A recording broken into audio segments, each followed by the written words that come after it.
Hi guys! Welcome to Jekotech TV! Smile ka muna dyan! Okay guys, let's go!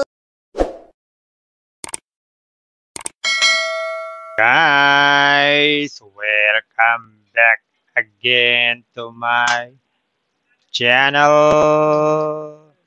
So guys, meron naman tayo susuriin dito. Isang application, ang pangalan naman ito ay Stonyfield. Ito raw ay merong free 50 pesos pag tayo nag-sign up. At pwede na tayong kumita sa mga farm. Sasamahan nyo guys, ating suriin itong application na to. Pero bago yan, baka naman di ko pa kayo friend sa YouTube. Please click the subscribe button and also the bell button para naman ma-notify ko kayo kung meron akong bagong video. And also share a like sa mga mahilig sa stone, sa field, at gustong kumita online. At sa mga nandyan na gusto lamang magsuri, pwede rin mag-register, magsuri. Maganda kaya marami na susuri sa sari-saring application na lumalabas sa ating internet world. And again, dito commercial at hindi rin promotion para sa Stonyfield. Sadya lamang sinusuri natin sari-saring platform application na lumalabas sa ating internet world. Hindi para sila i-promote. Kaya, let's go na! Ayan guys, ito yung kanilang registration form. Simpleng-simple naman. Maglalagay lang dito ng 10-digit na number. So, hindi niya kasama yung 0 ng ating cellphone. Tapos, password. Gawin na natin. Yan. Click natin itong register. Yan. Mag-login tayo. So, yan. So, ito yung ating libre. Nas 50 pesos pag tayo nag-sign up. Maliban dyan, wala na pong ibang libre. Kailangan na natin mag-invest dito. So, check nga natin yung mga investment dito sa shop. So, meron dito kauna-unahan, 300 pesos to ang investment.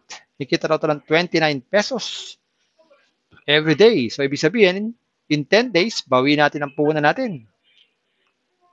Meron din namang 600, 55 naman ng daily. Meron ding 1,350. 30 days din, and 135 ang daily. So, ibig sabihin, 10 days bago mabawi ang puhunan. Ang gawin lang, bago mag-invest, kailangan mag-recharge. So, click natin ito deposit. Lagay tayo ng recharge. Pwede pala dito ang GCash at saka Paymaya. So, GCash tayo.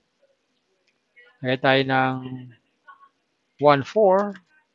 Click natin ito next. Yan. Pwede natin i-scan yung QR code dyan. Tapos, pag-transfer tayo sa ating GCash at saka Paymaya.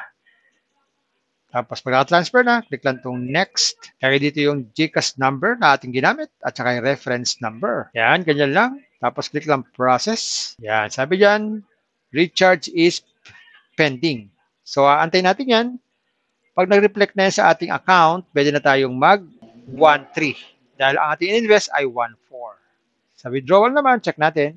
So, ang minimum pala ay 125 pesos. So, hindi tayo pwedeng mag-withdraw. Kailangan pa natin kumita ng 125. So, ayan guys, simpleng application naman pala ito.